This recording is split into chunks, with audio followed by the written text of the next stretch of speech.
Compensation Committee to order. There are the council members will be gathering as the moments pass here, and I expect to have a full house momentarily, but we're going to get started since it's 10 o'clock. Today we have our annual update from Police Chief Todd Axtell with a kind of state of the police report, and this is something that's very helpful for us as we roll into the 2020 budget season.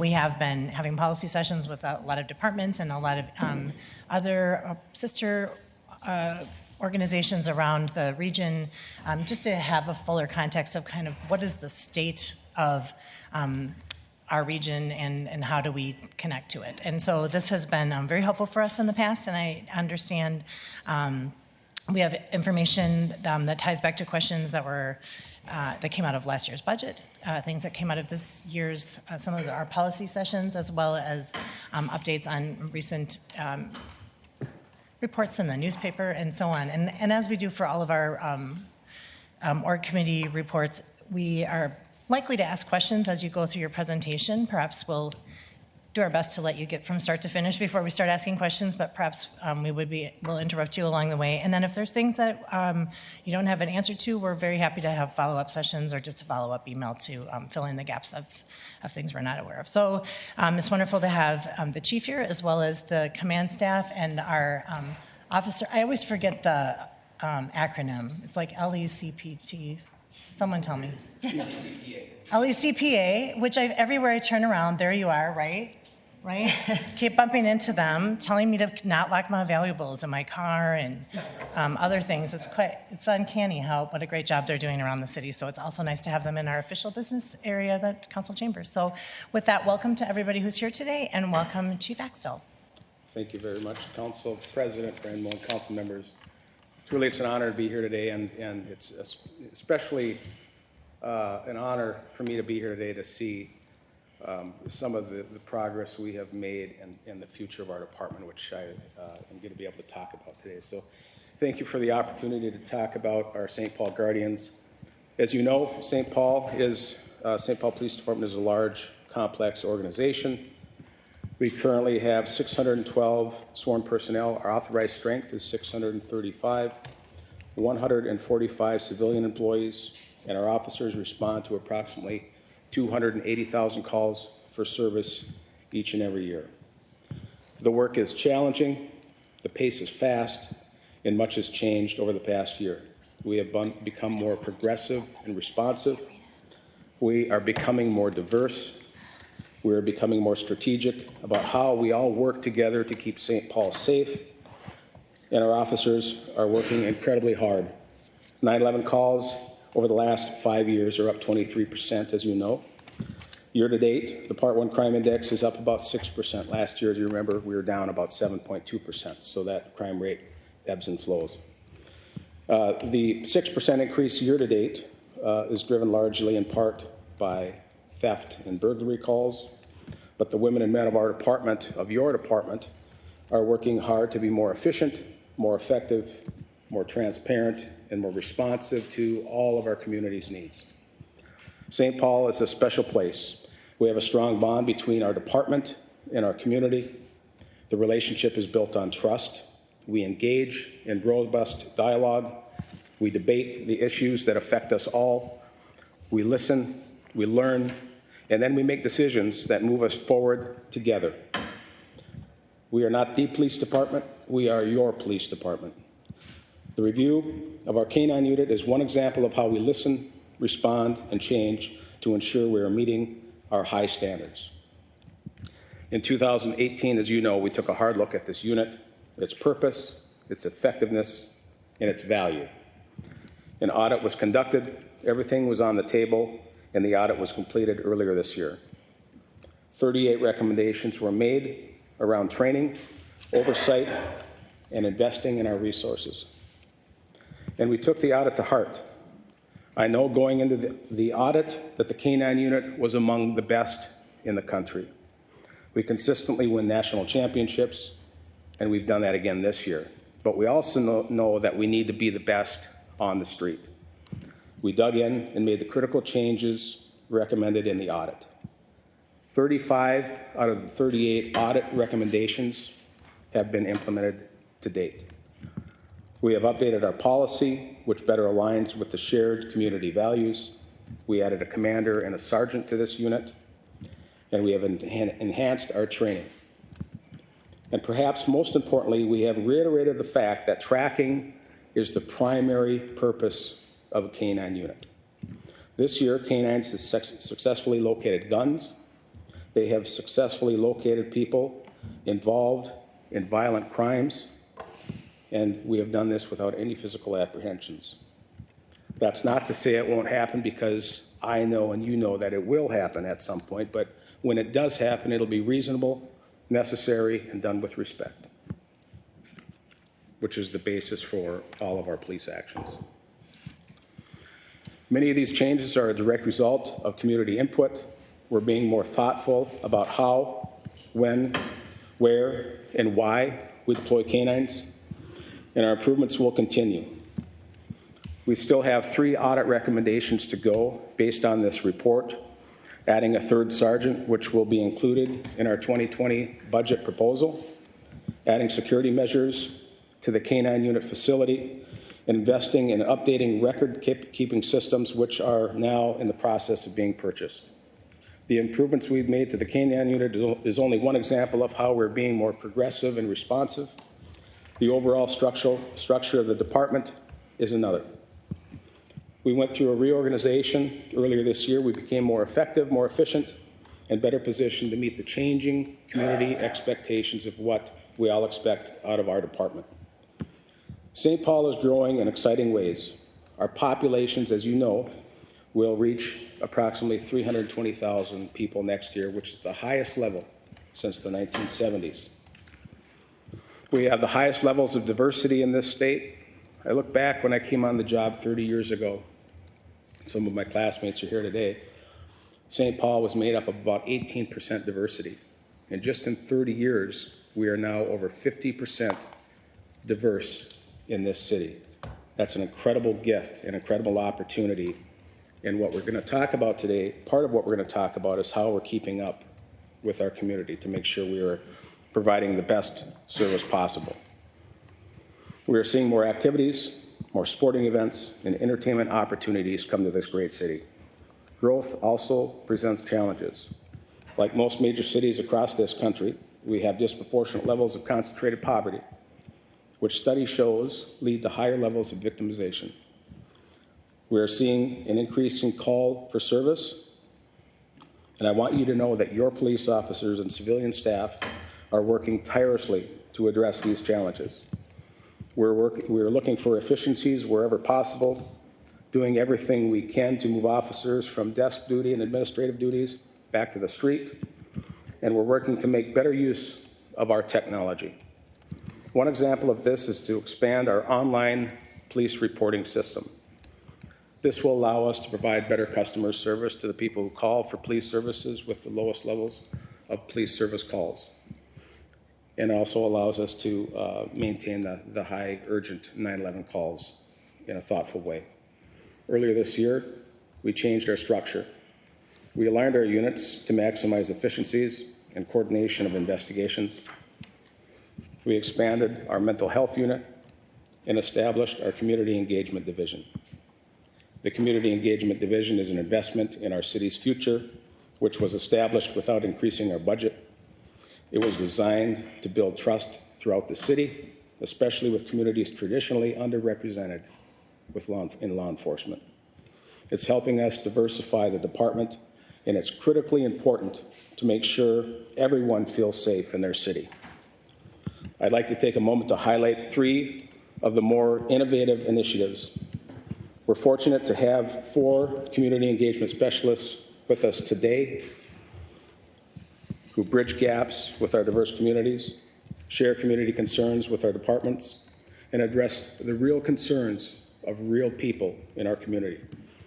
Just this year alone, the community engagement specialists have hosted nearly 400 community events, meetings, worked with more than 8,000 of our community members, and affected tangible, positive change in our city.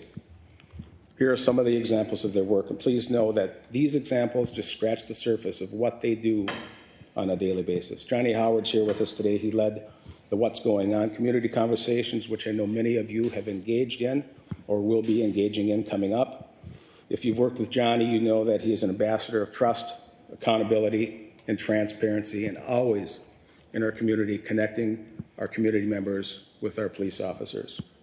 Kai Tao, a couple of examples. She has worked with our Karen community to raise awareness about chemical dependency and mental health resources. She also played a key role in educating vendors in Hmong Village on FDA rules and regulations, helping our small business owners continue to thrive and succeed.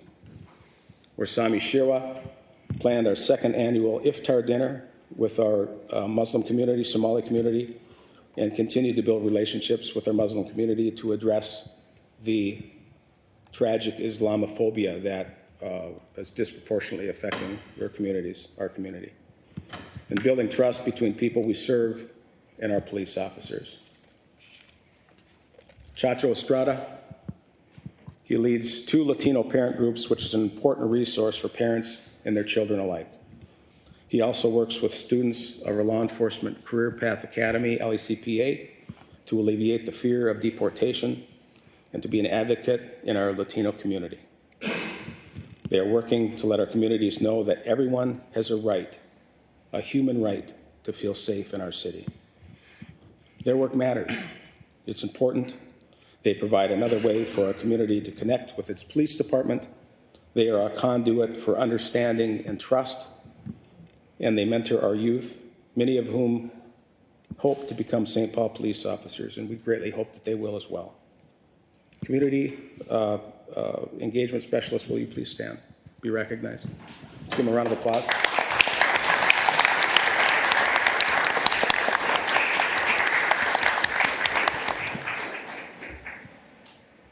As we say, we're not the police department, we are your police department.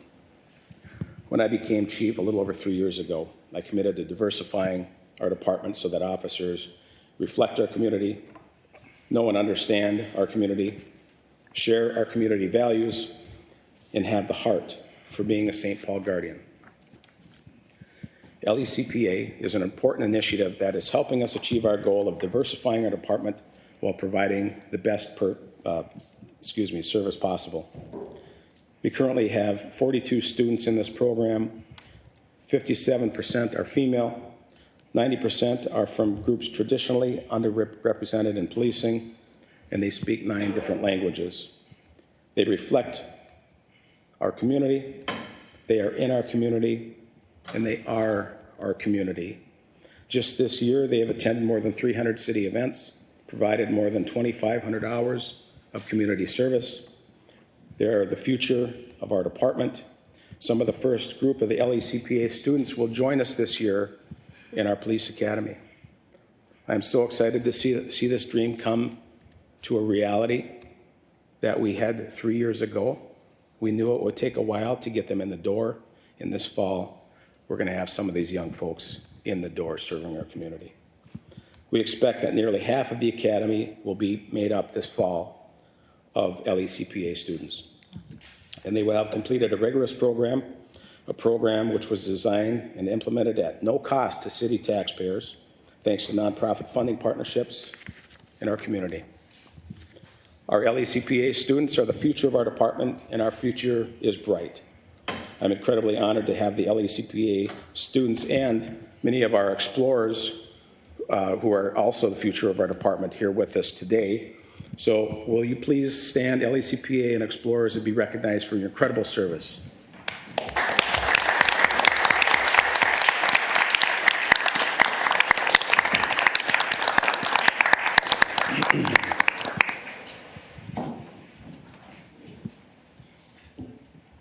That's just great. I mean, that's what it's all about. There's our future right there. I thought you were going to just drop the mic and walk out. Yeah, that's what I should do. I should just go. I'm not. We're fortunate to have a city so deeply invested in its police department, and we're listening to what our community tells us. In September 2017, we will launch the community survey. I know Councilmember Naker, you met with me sometime before this happened and encouraged us to develop a way to allow our community to have feedback in our department. So thank you for your idea and your leadership in this and working with us to make this happen. Our goal was to gain insight about the great work being done by officers and identifying areas where we can improve. Our community has not let us down. We received 506 surveys in 2017, 863 surveys in 2018, and just this year alone, halfway through the year, we've received over 1,000 surveys. Our goal this year is to double what we had back in 2018. I'm happy to report that a vast majority of the surveys are positive. Since we began this survey in 2017, our average score was 4.32 out of 5. We have learned a lot from these surveys. Our community appreciates our police officers. Police officers are living our shared values and our shared goals. We're fortunate to have community members who want to engage in our police department. The department takes great pride in being responsive to our community. We know that there's a great need for mental health services, as you all know as well. We know people want to feel safe and be safe on the streets for pedestrians, bicyclists, and drivers alike. We know that in order to meet our mission, we must be as efficient as possible, and we have taken several steps to address these issues. Last year, we established the Mental Health Unit. This year, we broadened its scope, and it's now called the Community Outreach and Stabilization Unit, also known as COAST, C-O-A-S-T. It focuses on mental health, homeless, and unsheltered outreach, and recovery access to those struggling with addiction. We're also working to develop a program to help support the people returning from incarceration so they can more likely succeed in our society. You know, all too often in the history of police service and law enforcement, we have taken the approach of lock them up and throw away the key. And over the years, we understand that simply doesn't work. We have embraced the idea that when people commit a crime, they have served their time, they have paid their debt to society. We are all better off when we embrace people coming out of the criminal justice, the incarceration system, to let them know that we are here with them to help them succeed. So I'm really proud of this approach. Deputy Chief Iovino was leading that effort. The unit is about more than just public safety. It's about human dignity for all. Another area we're working to make tangible differences is our Stop For Me campaign, which has been incredibly successful over the years, thanks in large part to the leadership of Commander Jeremy Ellison, who is with us today, I believe, Jeremy. Thank you, Jeremy. It began in 2015 with focus on pedestrian safety. We also heard from community members that pedestrians need education too, of course. It's a holistic approach. This year, we're adding a focus on educating pedestrians about their responsibilities, the laws, and how they can stay safe. 33 pedestrians this year have been educated after crossing the streets in unsafe ways. We're focusing on education, which we know will save lives. Street safety is a shared responsibility in our city. We have heard loud and clear the calls for safer streets, and in response, we're able to reallocate resources from our mounted and motors unit to help us focus on pedestrian safety, distracted driving, and other areas that are critically important to our community, to include responding to 9/11 calls for service.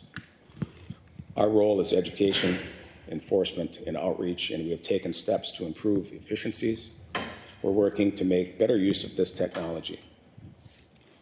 We're now collecting more data than ever in the history of this department, and we're committed to sharing more with the people we serve.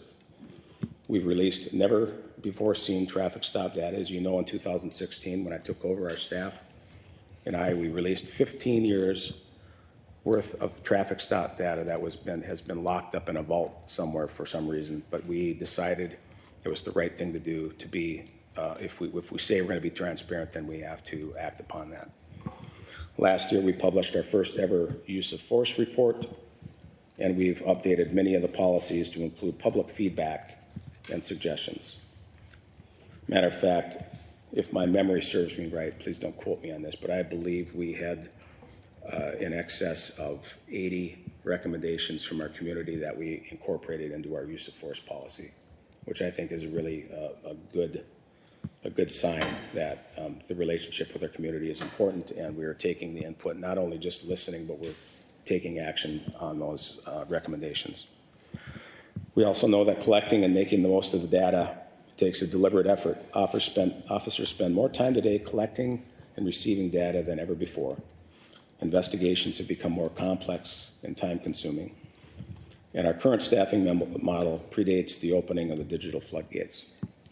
As I look here at a couple of my classmates, John Bannemer, Senior Commander, Deputy Chief Matt Topol, we came on the job in 1989, 30 years ago, and we would get into our squad car and we had a radio, a pack set radio.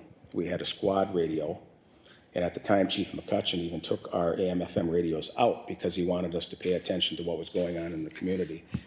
That was our technology. Andrew, because I'm the 8-track. Well, I think the statute of limitations has passed us, so I can, I guess, admit that we would take the little AM/FM transistor radios and take a little Velcro out of the radio shop and stick it up on the dashboard on the midnight shift. So we had a little entertainment when it got slow in the wintertime.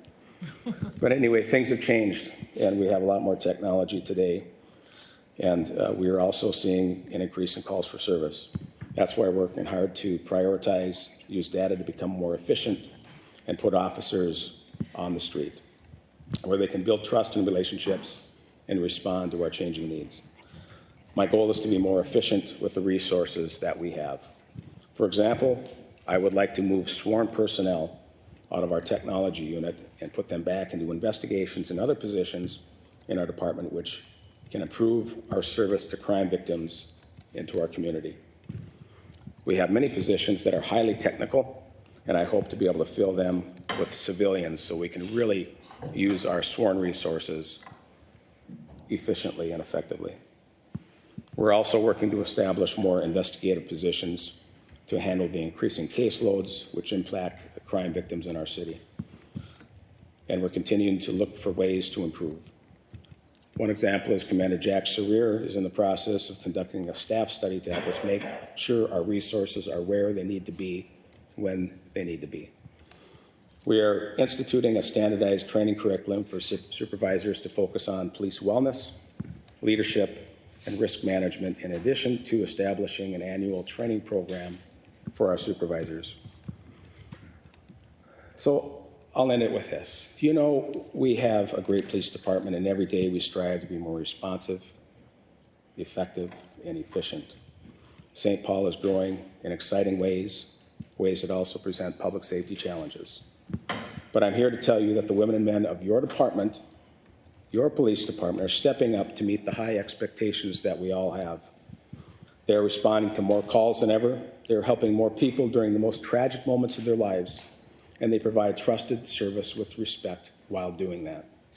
They are accountable, approachable, and transparent. And we should all be proud of the women and men of our department. I know I am, and I know you are. And I just want to end it by saying thank you. I know this is just a fraction of the people that serve our city, but let's give them a round of applause for all their service. Thank you.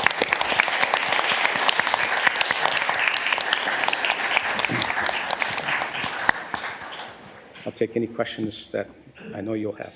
Yep, I've been jotting them down, and I imagine that my colleagues have some as well. You have a huge department with huge responsibilities and a huge budget, lots of personnel, and I commend you for the work that you're doing and the progress and strides you're making towards the goals that we've set together as a city, and with the input of the community as well.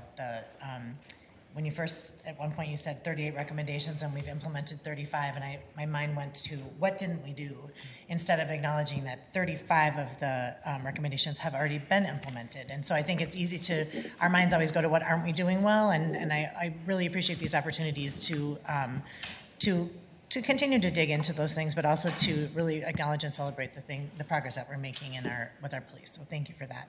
I'm going to just start out with one question. I'll share the mic, but you mentioned that Mr. Sarir is working on that staff study that we've been talking about for a few years, and I'm wondering if you have a sense of when that will be completed and if it will be completed in time for the 2020 budget. Yes, so my hope is that it will be done by the end of this year. As you know, the first year and a half or so, we were planning on and trying to get the funding to set aside for an external partner to come in and do that audit for us. And money, as you know, continues to be tight in the city. So a decision was made that we would go with certainly a nationwide expert that we have right here in the St. Paul Police Department with Commander Sarir, who's working on that as we speak. Okay, so you're hoping by the end of the year, so not in time for the 2020 budget? No. Although I did hear you say that there are some preliminary changes that you're looking at, such as moving some of the sworn personnel out of technology. Those would be may some of see. the requests that we have in our 2020 budget to allow us to potentially hire more civilian positions where traditionally our sworn positions are, burning CDs for evidence and things that really don't require a sworn member who is paid higher to do those tasks where a civilian could do it, so we could reallocate those resources. Another thing I would like to let you know is constantly in our department, we are looking at every corner of our department to make sure what we're doing is not only the right thing to do, it reflects the community values, but it is also looking out for the taxpayers of this city. And one of the things that we did earlier this year, we took a look at our mounted and motors unit. We understood that workers' comp costs were higher for those units, costing taxpayer funds. Also, looking out for the wellness of our officers. Officers were being injured at higher rates. So we made a decision that in the interest of fiscal responsibility and doing the right thing, those officers would be reassigned to patrol and traffic safety. So constantly, whether we have an audit that comes in and takes a look at the whole department, we are constantly auditing our efficiencies and effectiveness and making changes, not waiting for an audit. We're making changes when it's the right time to do it. Great. I think that's a really good clarification. So we will see a full audit, but in the meantime, you are making these adjustments, and we have seen them. Mr. Basuri. Thank you. So I want to say thank you and all the efforts that you're doing on community policing and the efforts from the community outreach team that you have. You said you already have done 400 events so far this year, which is great. You mentioned earlier there's 50% diversity in the city of St. Paul. What is the diversity numbers in the police department as of now, and what are your goals to moving forward? So when I took over in 2016, we had 177 people of color in our department. Today we have 211 people of color in our department, which is a 19.2% increase in 3 years. Department-wide, sworn and civilian positions, when I took over in 2016, it was 24.4%. This year we were at 27.8%, which is a 3.4% increase.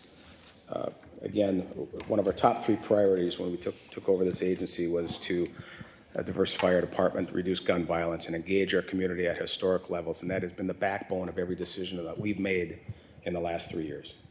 I truly appreciate that. One thing that I noticed last year with the new Somali officers, during the month of Ramadan, they were showing up during the late prayers, and they were there protecting us on the outside with the Islamophobia going on.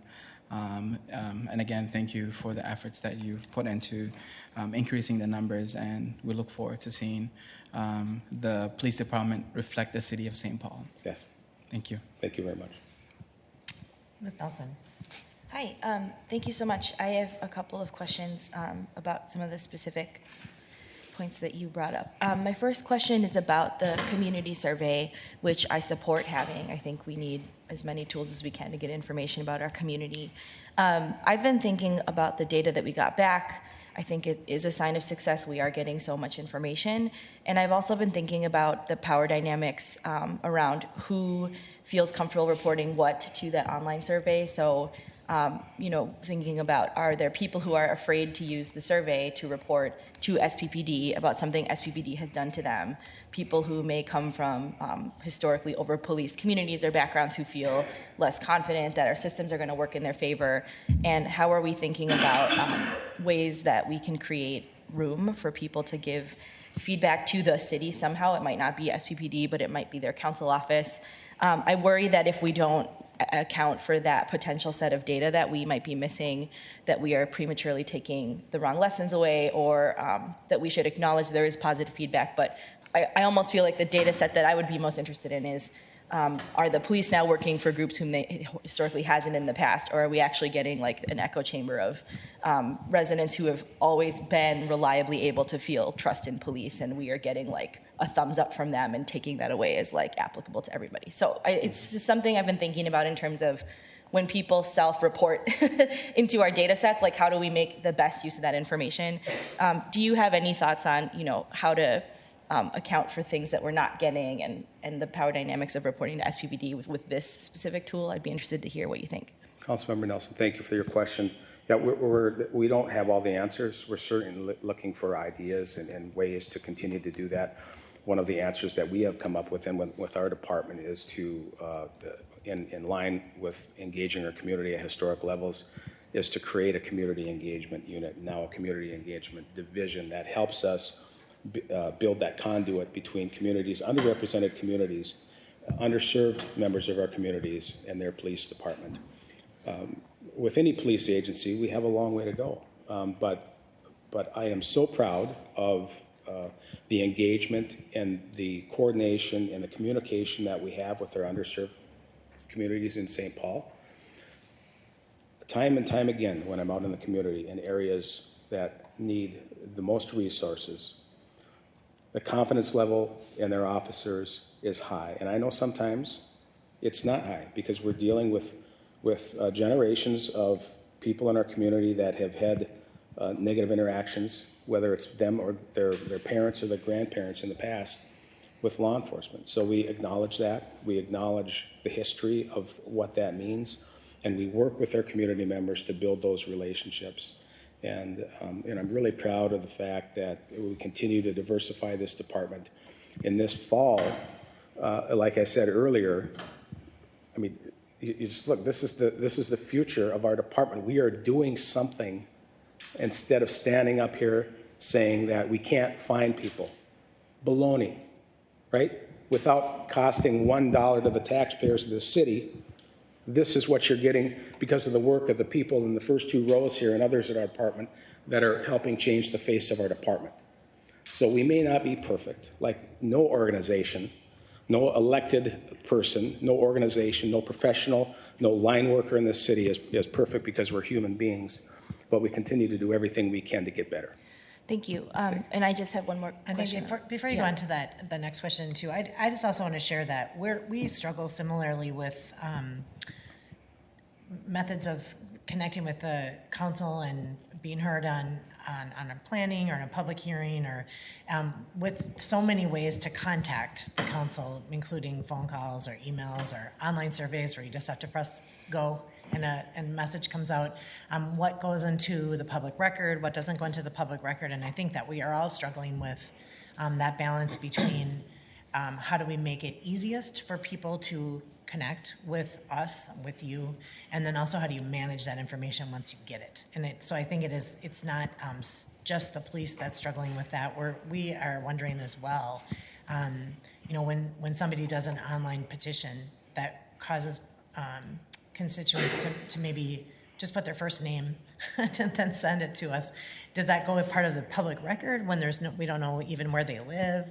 And the effort that they put into it was very minimal and maybe something that was motivated by an external entity. So it's a challenge as well. And we want to be responsive to all those inputs, but on the other hand, it's a lot.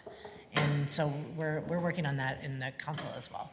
Yeah. And my comment / question is coming from a place of wanting to analyze the data we have. Like, if we have 5,000 positive comments and then 20 negative ones, and the takeaway is we're overwhelmingly doing well, but then you analyze the data further based on the extent we can and find that, the vast majority are coming from wealthier, whiter, historically more invested in, less prone to bad racial dynamics, et cetera, places, and then the folks that are having a hard time. Like, it's just like, what story are we taking away from the data we have? And I guess I'm just expressing a desire to dig deeper, to not dismiss where we have good feedback, because we want like a no news is good news or good news is good news reality, but also to not take the wrong lesson away or potentially be premature. And then I guess, so thank you for engaging with us on that. And if I might follow up to figure out who specifically is working with the survey data and maybe want to dig in more.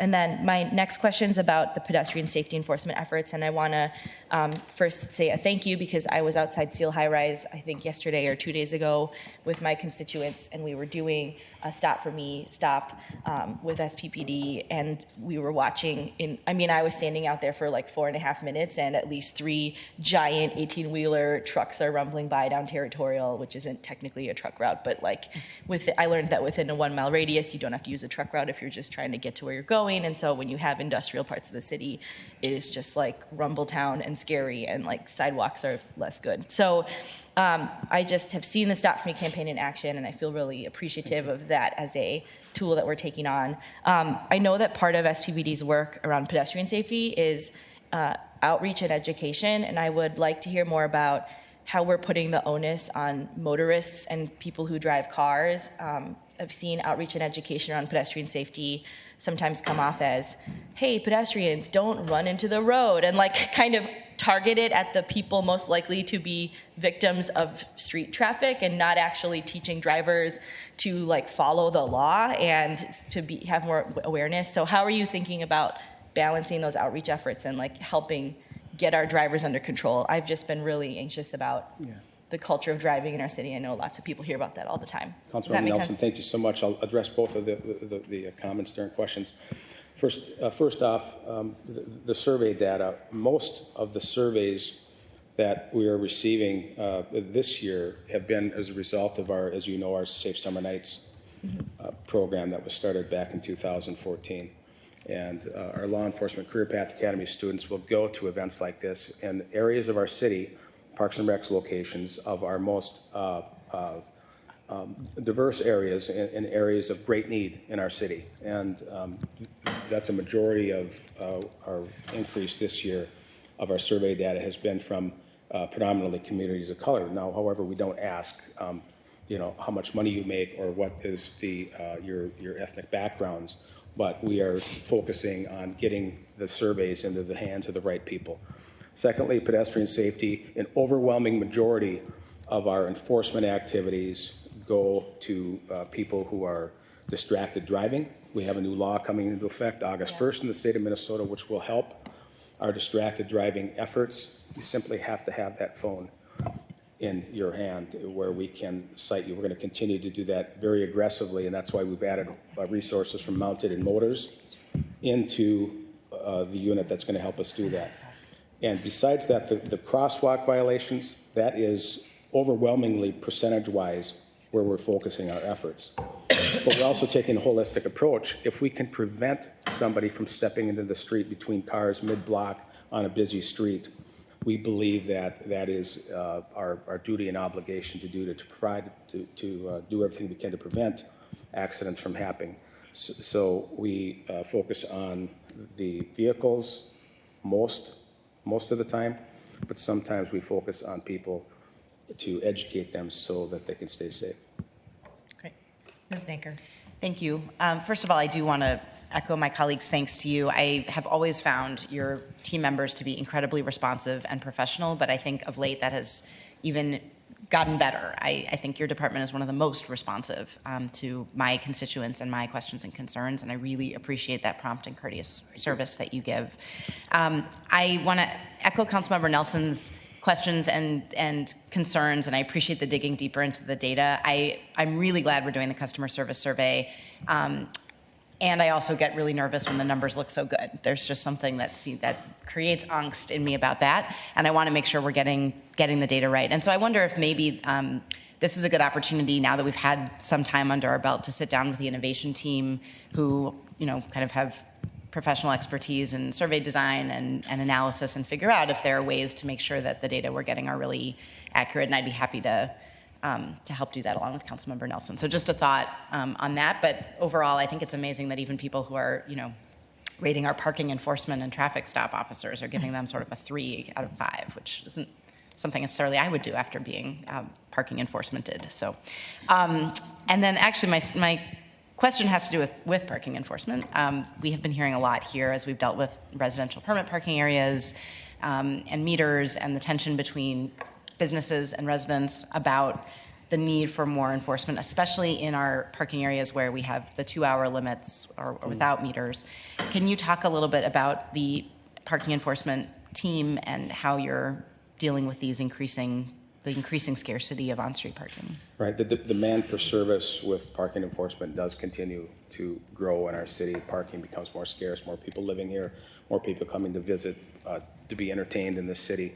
So that continues to be a challenge, but it also is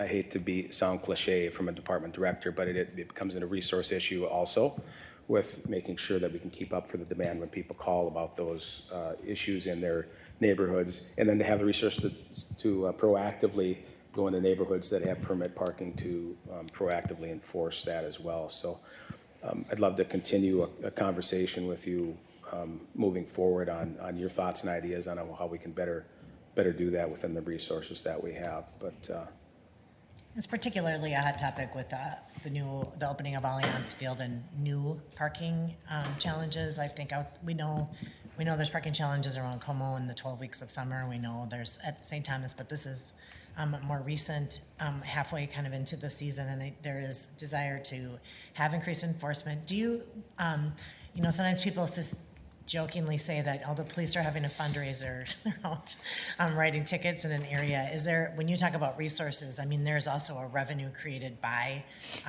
ticketing. Is it not true? It's more or less a loss, even with the parking revenue that comes in for tickets. Council President Redmond, thank you for the question. I have never purposefully never paid attention to how much money is brought in from traffic enforcement, because I believe that's a slippery slope. But I do know the reality of that ticket revenue, specifically from parking enforcement officers over the years, most likely pay for themselves. Okay. The positions, their vehicles, their benefits, when they're out there proactively enforcing parking violations throughout the city.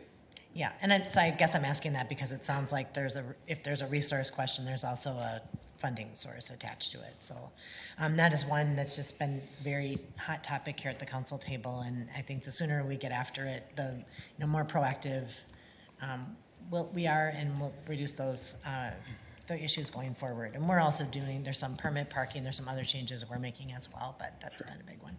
Ms. Prince. Yeah, Chief, I want to echo what my colleagues have said about the responsiveness of the department. And one example I will give is I had a meeting yesterday morning with incoming East Team Commander Kurt Hallstrom. And one of the things that he said to me that I feel like is an ethic I see in the whole department is he said, we're not going to do things because it's what we've always done. He said, we're going to look at what we're trying to accomplish, and we're going to go there. And I see that all the time. I'm also really pleased over the years that I've been on the council with what I feel has been just an increasing effectiveness of the East team. And the work, as you mentioned earlier, we have a number of areas of concentrated poverty where we have higher rates of victimization. And I feel like the responsiveness has been really high. And I'm also really proud of the fact that the last 2 years, the Officers of the Year have come out of the East team. It's a hard place to work. It's a great place to work, I feel. And I feel like the department shares that high value of the East Side as being a great place to serve. You had an editorial in the paper, I think it was on Friday or Saturday, about PCARC. And we've heard a lot. There's been I know things are really in flux right now, but I just wondered if you could give us an update on where you think things are at with PCARC. Councilmember Prince, thank you very much. I couldn't agree more with the Eastern District. Senior Commander Axel Henry has done an incredible job in that district over the last 3 years. Senior Commander Hallstrom's now taking over. And I'm very proud of all of our officers in this city, but the Eastern District certainly is the busiest, and they've done an incredible job. So thank you for that. You know, PCR is in transition. We work closely with our new chair, Forstrom, to make sure that we continue the partnership, continue to serve our community, continue to give our community a voice when it comes to how police complaints are handled. And I'm very confident about the future of working together to make sure that we have good communication and we have a product that not only works for our community, but also works for our officers. And sometimes we forget as a resident of the city, traversing around the city, talking to community members, sometimes we forget that officers are people too. Officers are human too. And officers have rights as well, just as we do sitting around this table. So it's my job to make sure that I follow the law to ensure that the officers' rights are attended to, because that's not only my obligation, but I have to follow the law. But secondly, to make sure that our community has a loud voice, has feedback on how our police officers do their jobs, and how police complaints are handled. Once somebody complains about a police officer, to make sure that the community members has rights and they're heard, and we act upon the allegations in a responsive way. Thank you. Great. Sir, I see that you have your hand up, and I want to acknowledge that and just let you know that this is a presentation to the council, but we also do have a Community First Public Safety Work Group that's meeting, where we'll be engaging with community members. Well, I would like to ask Tel something, because I put a complaint against the department. Yep. 1999, I was 11 years old, was wrongful charged and convicted. St. Paul Police Department, Tel. I did a complaint with you, and you guys trying to cover up that. David Osel, you guys said he retired. What about Melissa Horton, the CPS, Melissa Gunderson, who violated my rights in 2012. St. Paul Police Department, David Osel, Melissa Gunderson, who's now known as Melissa Horton, a DFL speaker and leader of Minnesota. Both of them violated my rights. They illegally went in my house when I was not at home. You got to complain in the lawsuit. They removed my rights for my oldest child. I have no rights for my oldest child. So what is your department doing to prevent that happening to the next 11-year-old boy? 20 years of public corruption, human corruption with your department, Tel. I put so many complaints in with you guys. You as a man or a leader never respond back to or handle my complaints. Can you tell me what's going on? Sir, I don't know what's going on with your complaint. An incident you're talking about that was 20 years ago. I would like to hear a little bit more. Present. You still have Toronto. You still have a couple officers. What about John Harrington? John Harrington was the officer who was the chief who wrongfully convicted me at 11 years old. Now he's the public commissioner of the public department of safety.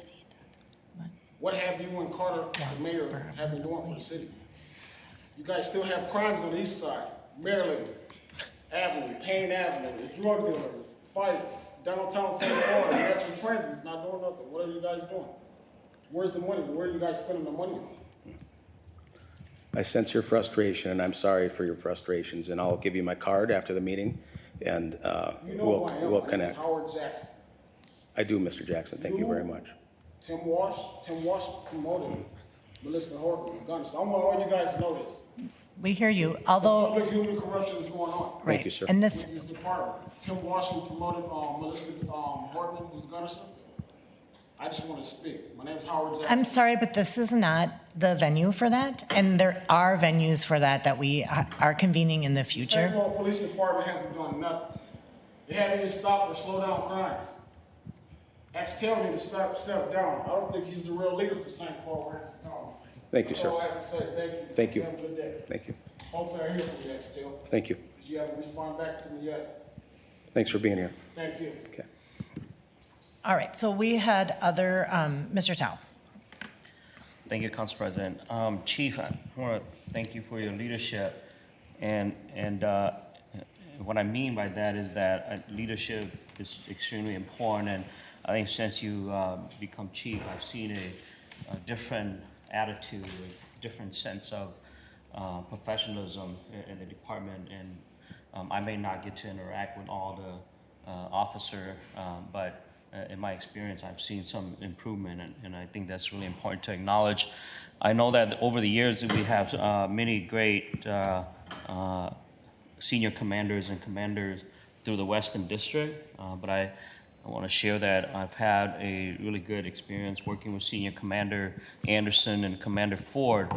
They've been a really good partner with us because of the soccer stadium. There's a lot of, it could be, it's a pretty crowded place over there during game time, and they continue to manage that with professionalism. And then, we have had over the years, whether it's Johnny Babies or the Nickel Joint, have some really frustrated neighbors and tension-packed community meeting, and they've always show sympathy, sincere sympathy and professionalism, so I want to acknowledge that.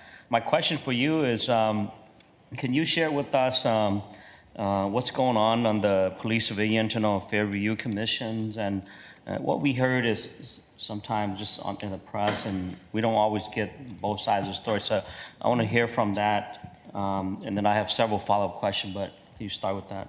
Thank you, Councilmember Tao. Thank you very much. As you know, the history of the Police Civilian Internal Affairs Review Commission was with our department, and some time ago, within the last couple of years here, it now is a part of the Human Rights Hero Department of St. Paul. So they are now in charge of the PCARC and the work of PCARC, and we are good partners with them. So they're going through some transition right now with a new leadership within PCARC, and we provide police civilian academies for the members of the Civilian Review Commission to make sure they're exposed to the ins and outs of our department and how we train our officers.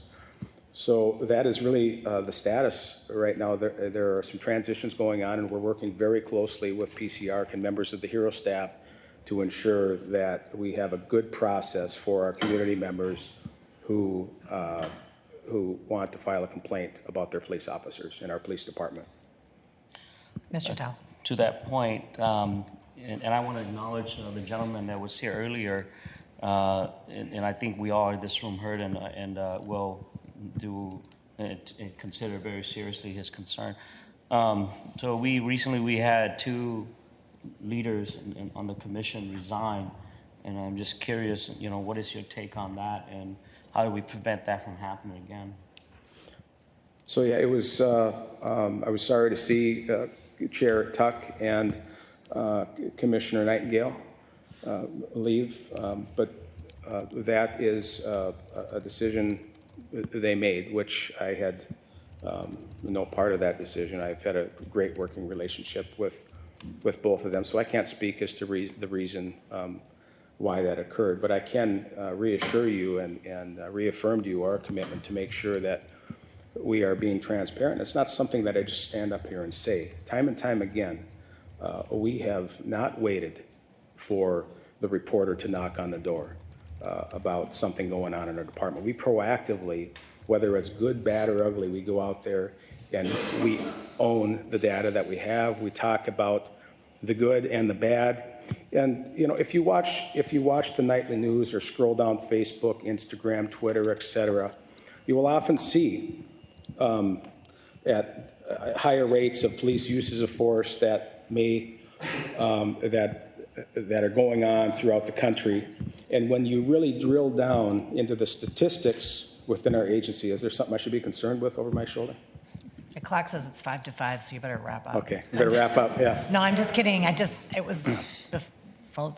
So, but Councilmember Tao, when we really drill down, when we look at because I go through the same Facebook scrolls that everybody else does here, you would, if you weren't exposed to the data, you would believe that police uses of force are occurring every day and things are going downhill and it's terrible, and sometimes it is terrible. Of course, we all know that.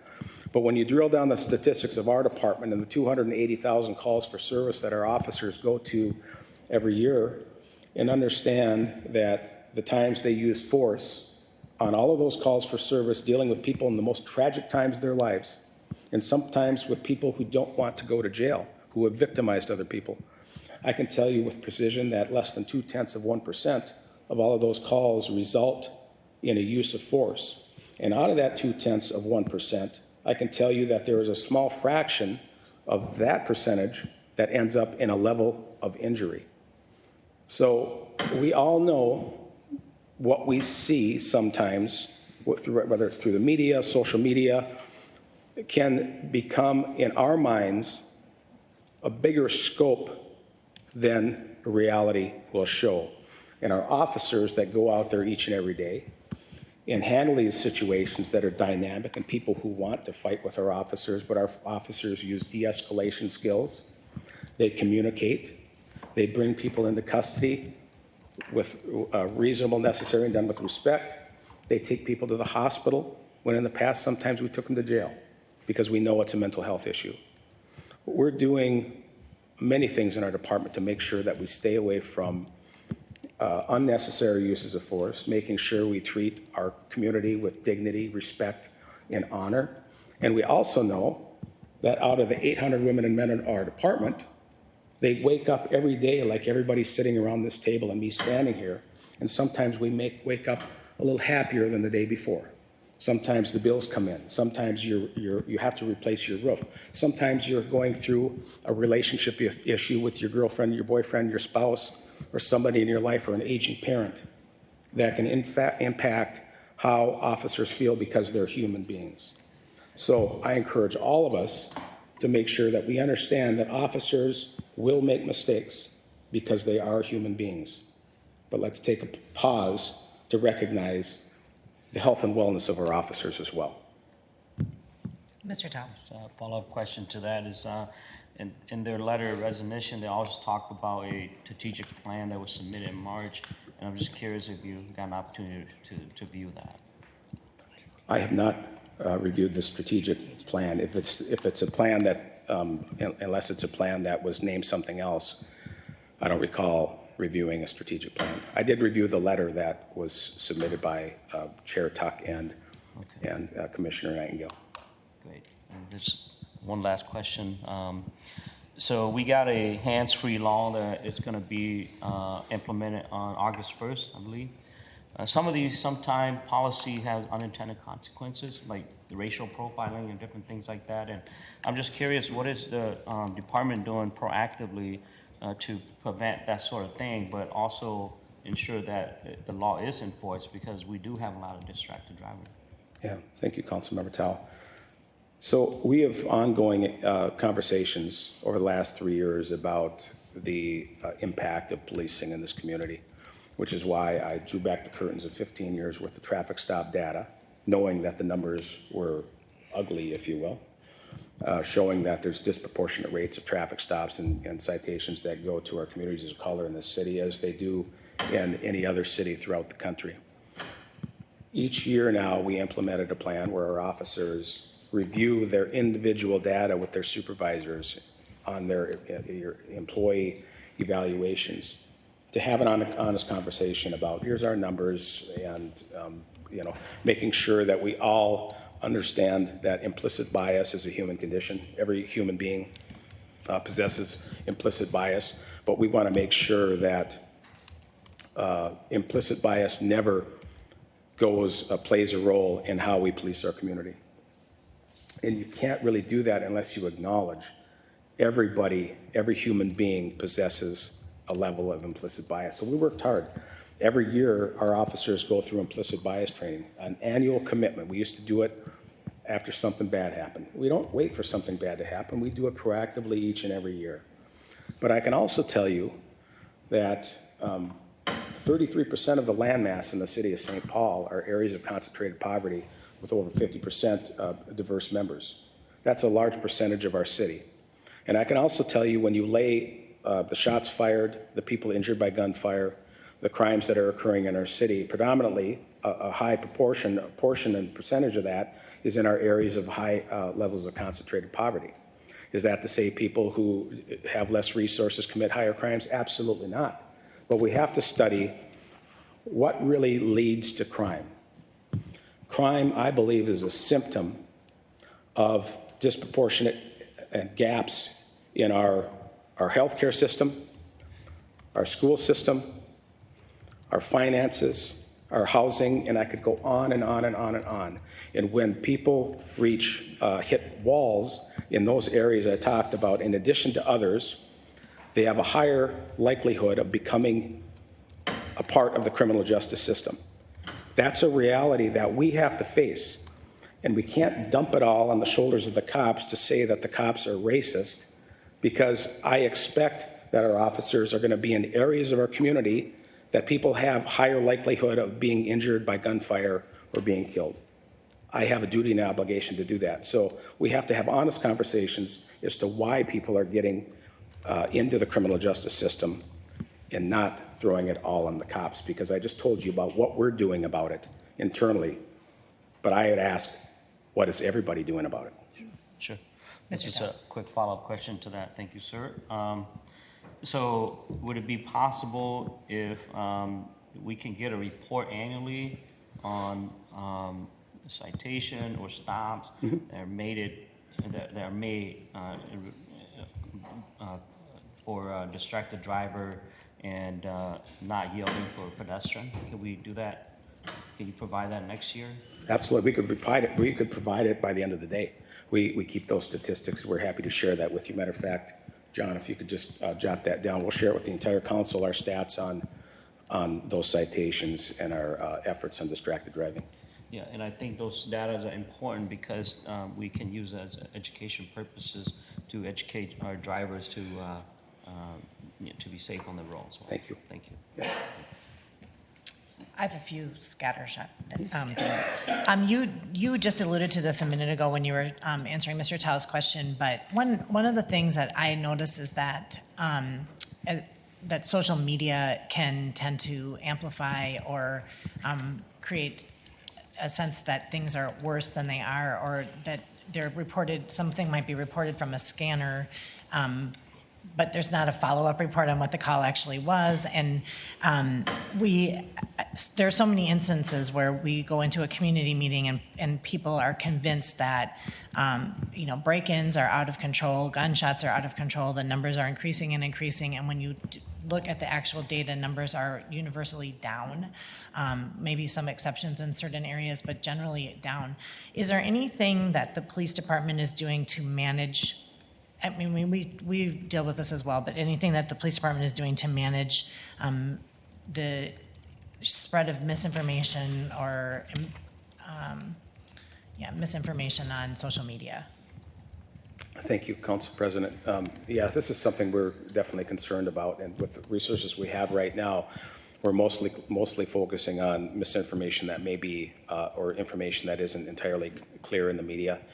We do have a social media coordinator in our department that had just left our agency, and now we're in the process of hiring a new one. But we want to do as much as we can. But as you know, with Instagram, LinkedIn, Twitter, Facebook, and all of the social media sites and all the neighborhood groups. When I was the Western District Senior Commander, I joined as many Facebook groups, neighborhood groups, Hamlin Midway, Frogtown Neighbors, and others, and I found it to be, it was wonderful, but it was overwhelming. And it's something that it takes a lot of time, and so the resource to really take a look at when the St. Paul Police Department gets tagged or somebody's talking about shots fired or burglaries, to be able to proactively say, thanks for your comment, here are the actual statistics, or here's what happened on that specific call. I would love to be able to do that, and something moving in the future down the road, maybe we can talk about how we get that done. Yeah, and I just think it's something that is increasingly influences all of us every day, and we want to make sure that the facts are what's shared, or that when facts become known, that we're able to share those.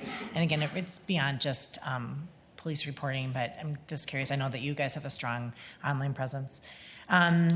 Two others. One is we did increase funding to the mental health unit. We are very supportive of the work that they're doing, and I'm just curious at this point if you have any quantifiable or even anecdotal reports about the impacts of the increased work of the mental health department, and if it is creating less work for other police officers on those mental health related calls. Council President Redmond, thank you. I think it's too early to really be specific about the direct impact. I can tell you right now we have 6 officers assigned with co-responders. We just expanded that to the afternoon shift as well. So I believe what we're going to see moving forward, and we're seeing some of this now, but it's too early and the data set's too small to talk about, how long it's taking for officers to get the calls based on the call load. And we're focusing on that through everything that we're doing with the mental health unit is not just approaching people struggling with mental illness with dignity and respect, but also trying to stop the repeat calls for service. And I believe we're seeing some of that, but it's too early for me to ring the bell and say that we did it. Okay. Yeah. I figured, but I think it is something that we're all curious about.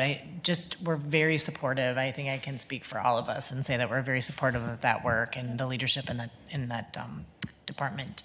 But curious if there was information. It sounds maybe by the end of the year we'll hear more about that. Did you have something on that topic, Ms. Olson? I did also want to ask about, or just share that through our policy sessions and through meeting with the community engagement unit, it's become clear to the council that the police department is doing a landlord training program, but so is our DSI department. And we are curious if you're working with the DSI to figure out if you're doing the same training, if there's some way that those trainings could be merged together. It does seem kind of odd that 2 departments are offering landlord training, and none of us really knew that until it came up in a policy session. And it's something I think we'd like to at least understand why we're having 2, or if there's a path forward where we can make it easier for landlords to get the training and just have 1. Sure. Thank you, Council President. We have been doing landlord training, crime prevention through environmental design, CEPTED, multi-unit family housing for over 20 years. And what we can do is we'll add that to the list of information of what our current posture is on that. And then we'll find out what DSI does and take a look at what's the difference, if any. Yeah, and it may be that it's just very distinctly different things that you're doing, but we have heard, we know that when we go out to talk to landlords about eviction training or other trainings, that they're very happy to get more training and more information, and we want to make it as simple as possible for them. So here I am saying we're doing landlord training too. Now there's 3 of us. Thank you. Okay, great. Ms. Nelson, you had something?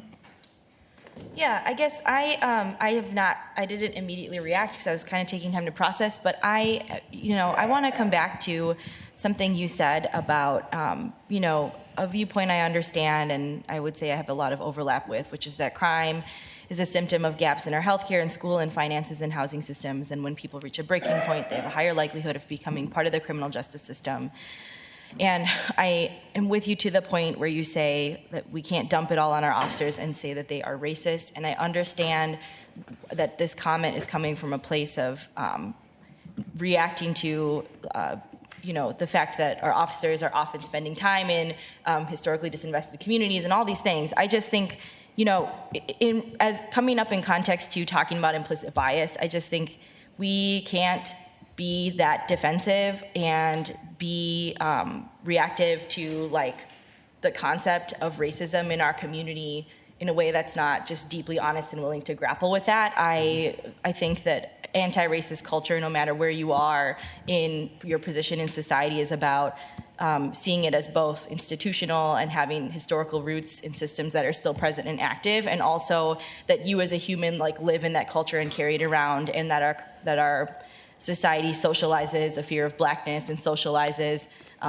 all of these things that show up in the way we have interactions. And I've been reading recently about how implicit bias is scientifically been researched to kick in hardcore in fight or flight or more high danger situations. That is when implicit bias is triggered even more. And knowing that that's, assuming we follow that research and it holds up and that we know our officers are more likely to be in violent situations, the threat of implicit bias kicking in, even with good trainings and good intentions and vigilance, is even higher. So I know that you're digging into all these things. I would push us to go deeper, to be open-handed, to just be honest, to not be afraid to talk about racism in the force, racism in our systems. I feel accountable to being anti-racist as a city council person who makes choices for thousands of people.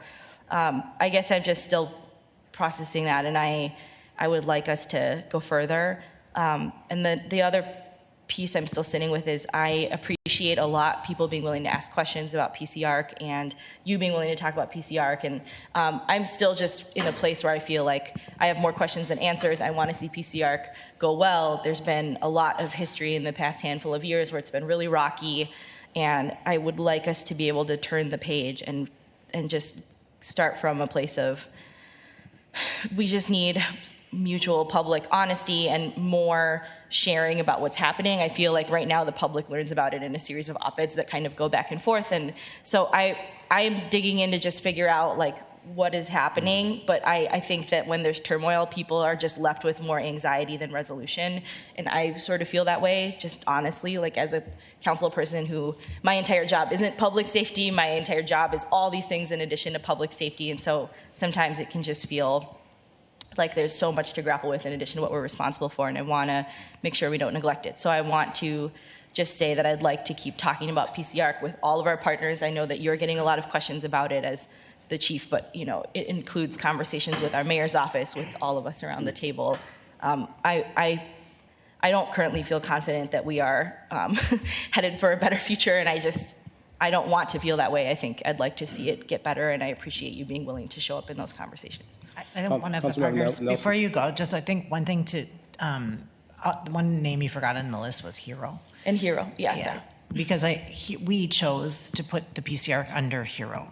And we do have an obligation to bring Hero in to talk about this as well. So, you can respond. I just wanted to be clear that one of the reasons why this is a challenge for you to answer is because it's under Hero. Yeah, Council President Brenmo and Councilmember Nelson, thank you so much. And I want you to know the words that you say. I don't dismiss. I'm not only hear you, I listen to you, and I take those words to heart. And my only thought earlier when I was talking about not dumping everything on our officers is that I think we have to try to prevent the broad stroke approach of painting an entire group of people based on a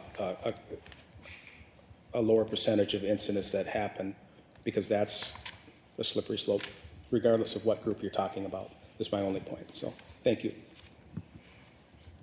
Okay, Ms. Prince?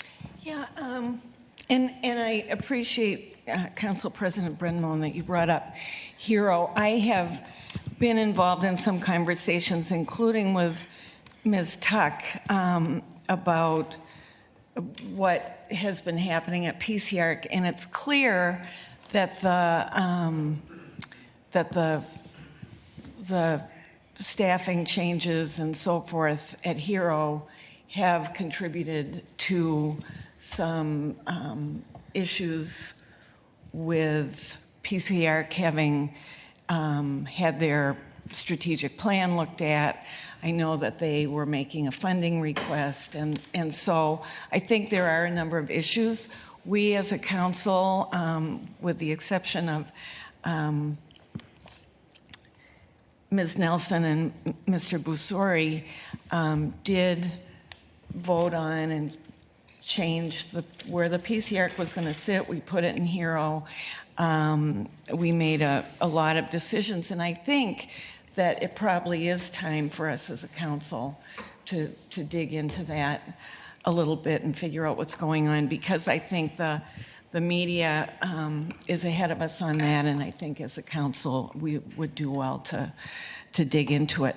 On a completely other note, I wondered if we had some just kind of what seemed like a shooting spree on the east side some weeks back. We know that we've had an issue with guns on the street every day when I read the daily report. Again, to your point about use of force, when I read the daily reports and I see the way our officers are getting guns off the street without any highly publicized cases of serious interactions, it gives me a lot of confidence in our efforts. But I wondered if you could give us a little bit of an update on how that effort is going to get guns off the street. And also, I was asked last night, coincidentally, about whether St. Paul has looked into shot spotter technology. I know it's very expensive, and I'm wondering if that's something that you have an opinion on. Yes, thank you, Councilmember Prince. You know, shots fired are actually down a little bit this year. We added some resources into our gang and gun unit, thanks to the council last year, and certainly Mayor Carter, who helped champion this effort to make sure that we can continue to focus on gun crimes in St. Paul. So we believe that is having an impact. But we certainly have work to do in that area. As far as ShotSpotter, we have been studying this for quite some time now, and recently Mayor Carter and I and our staffs have talked about ShotSpotter, the impacts, taking a look at what's going on in Chicago. They now have rolled out ShotSpotter, studying how it's working throughout the city. There's 100 cities throughout our country right now that have ShotSpotter. The startup cost for St. Paul is about $244,000, which would allow us to then go out and work with our funding partners, DOJ and others, to help us continue to roll out ShotSpotter. So everybody knows what ShotSpotter does is it automatically notifies police officers in the area in the communication center when verified shots ring out. It can differentiate between fireworks and real shots fired. It can differentiate between 1 and 2 guns or more than 2 guns. And it can go right to the cell phone of an officer who happens to be maybe 3 blocks away to say, a gunfire just occurred 3 blocks away. The officer can hit the app and hear the actual gunshots that went off. This technology is out there. And this technology also allows our officers then to go right, pinpoint where the shots were occurring. So we have a higher likelihood of recovering casings, evidence, potential victims. And so I believe this is a good use of technology that can help reduce people injured by gunfire in this city. And I know that Mayor Carter is looking at this technology now. And would that be considered a capital investment? I don't believe it would be a capital investment. So that's more of technology and, Yeah. okay, Mr. Tao. Thank you, Council President. I know this is a technology that I know Councilmember Bostrom was championing a couple years ago. He was sharing me about it. I think it's actually a worthy investment. I would be supportive of it if we can make it work. And I would be happy to volunteer Ward 1 as a pilot phase. And I was just wondering, have you considered working with Ramsey County as well? That they could also share the costs, because as we roll this out into the future, this could involve other parts of Ramsey County that could use this service. Councilmember Tao, thank you very much. We are looking for all the funding partners we could possibly get. As a matter of fact, Assistant Chief Thomaser has met with Regions Hospitals and others because we know that the hospitals play a role in the aftermath of people who are injured by gunfire. So we're confident that if we had an initial investment from the city, that it would allow us to show other people that we have some skin in the game, and that the money will start rolling in after that. We want about 9 square miles covered in the city of St. Paul, which is 3 separate 3 square mile areas where we know with precision that the shots fired are occurring mostly in these 3 areas. So if we rolled out 9 square miles in the city, I think we could capture most of what's going on. Can you remind us the price tag attached to that? $244,000 to start up for a 3 square mile area. So 244 times 3. Yes, so if you wanted 9 square miles, it'd be 750-ish. Ms. Naker? Thank you. And when you say to start up, do you mean then there's additional investment after that, or what does that mean? Do we have ongoing annual fees with that? For those 9 square miles. Yeah, annual cost per, yeah. So, I didn't hear that, I'm sorry. and that's an annual cost, So $750,000 every year. yes, for 9 square For 9 miles. square Unless we wanted to take a look with just 3 square miles, one area of the city, to see how it works, right, in St. Paul. We can tell you how it works in other parts of the country, but in St. Paul, how does it work? How does it work in the summertime compared to the wintertime, where there's no leaves, right? These things, they're telling us their technology will calibrate, so it will distinguish different times of the year. But it would be good to at least start in one area to study the effectiveness. Ms. Prince? And just a small thing, although kind of a big deal for my community. The reports on the police response to illegal fireworks this 4th of July was very positive. So thank you for your efforts to deal with that. Thank you, This last Councilmember Prince. It's holiday. a work in progress. I know we've come a long way. Deputy Chief Topol assigns patrol resources specifically throughout the city for fireworks, but it becomes overwhelming at times too, where you all live in the city. You can hear it everywhere on the 4th of July and some days before and after. I think you can see that there's interest in ShotSpotter here at $750,000 annually it's a big price tag, and we're whispering up here. It sounds like a lot of the other issues that face us, a lot of the gun violence that we deal with in St. Paul is not St. Paul residents. It's folks coming from outside St. Paul, from the suburbs to do whatever here and drive out. So it is something that I think is a regional problem and maybe could use a regional investment. And maybe part of it is from the city, but Ms. Naker was just saying, you know, why not a DOJ grant? Why not something that's federal? Why not something from the state as well? It seems like as a capital city, something that is more than reasonable for us to have. So I guess just saying we'd love to work with you on that and be creative with the solution, because I think it's a worthwhile investment and something that we've been kind of waiting for you to say it's time. I think in the past we've agreed it's cost prohibitive, but if you believe the technology has gotten to a point where it's value added, those of us who represent areas that are likely in that 9-mile radius are more than ready for that investment. Council President Brenman, thank you very much. And I don't know if we have or are about to the DOJ grant. Chief, we've applied for 2 DOJ grants that would support a more robust gun violence response. Let's have, if you don't Yeah. mind, Yeah. Assistant Chief Thomas, you can come up and talk about this a little bit. Thank you. Yeah, we don't usually let people talk from the sidecar there. Council President, We always love to have you here. Welcome. Council President Brenmon, council members, thank you. We have applied for 2 DOJ grants that are meant to support the department's initiatives in fighting back against the gunfire incidents that are occurring in the city. We know that if there is an investment made into ShotSpotter, that's going to allow us to recover more evidence. It's going to allow us to potentially have a need for more investigative resources. So we are in anticipation of, if we were to get ShotSpotter, applied for grants that would allow us to support that, so there wouldn't be any cost tails that go along with the program itself. So the price that the chief gave about ShotSpotter is accurate. That is an annual fee that they charge. Anything that would be needed by the company to run ShotSpotter in our area, they would cover all those costs. We don't want to, though, invest in ShotSpotter and then come back and say right away, hey, by the way, we've recovered a lot more of our shell casings. We need more investigative strength. So we've actually asked the DOJ to support us in technologies that would help us, also technicians that could help us in our forensics lab and investigative power. The DOJ doesn't want to initially invest in starting the program in the city. We think, though, that if the city were to invest into a starter program, we could find funding partners to then help us maybe possibly expand the area. And I think that's why the chief initially gave the 3-mile price of $244 rather than what the analysis shows that the city really needs. Great. Thank you for that. Thank you very much. Ms. Naker?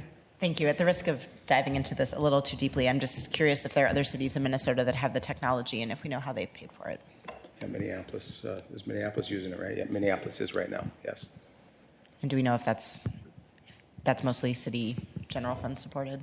I'm not sure, Councilmember Naker, how they're funding it. So. Holly will follow up on that. Thank you. Yeah, we'll get you the information along with what we're hearing from Minneapolis is related to effectiveness as well. Okay. 2 last things. One is I want to encourage my colleagues while we're here with all the TV coverage to participate in the Police Civilian Academy. I had the opportunity to do that this winter, and it was incredibly informative. It was a great opportunity to build relationships in the police department and also continue to ask some of these questions to folks that are boots on the ground. And it just was really, really worthwhile. in so many ways. So I encourage people to take the opportunity to do that. And I think now it's switched from being, I did it every Friday and it was mind-boggling. But I think now it's one Friday a month. Yeah, we And- changed it up. Yeah. Yep, and they're offering the trainings often because PCR members need to go through this training as well. So I really encourage folks to do that. And then I kind of wanted to just end on a cool note for my colleagues. Our Right Track intern Monse is, I think she's here. Hi. She shared with Huajong Kim that she was interested in going into law enforcement someday, which is really, it's cool. And so Huajong reached out to Chief Axtell and asked if he'd be willing to meet with her, and he said he would do that. And so they had a meeting. They spent an hour together, and I think Acting Commander Amber Larson also sat down with her and talked about an opportunity to get into Academy this fall, right? Or the program this fall? Yeah, this fall. So just the connection between our Right Track and our police, and we thank you so much for that time. It looks like things are moving in that direction, so it's really cool how the program with the City Council is touching that as well. So that was a cool outcome. Yeah? Yeah, cool. So anyways, we love her, so I thought it was kind of a cool connection. All right. As always, after we have these meetings and we've had some time to digest information, we come up with more questions, and there are a few things that we have for follow-up. As well as following the 2020 budget address, we will have meetings with the major departments before we set our levy limit this year. So it's very, very helpful, as I said in the beginning, to have this information as we go into those conversations, as we go into the 2020 budget, and we really do appreciate your time, the information, and the thoughtfulness with which you've responded to our questions. And so we'll be in touch with any follow-up and things that are connected to our upcoming budget season. So thank you so much for being here. We really appreciate it. Thank you, Council President Brenmo, and council members. I want to thank you. You know, oftentimes, the city staff, we'll thank our city staff for the work that they do, but I want to, all seriousness, I want to thank each and every one of you for your dedication to our communities. You represent the entire city, and you represent our entire city well. So we feel strongly that we're great partners with you. We continue to be partners with you because we're all really trying to accomplish the same thing, is to make this the best city possible. So this is from our heartfelt thanks for your service and commitment to our city as well. Great. Thank you. And thank you all for being here with us. Thank you. All right. If there's nothing else to come before us, we're adjourned.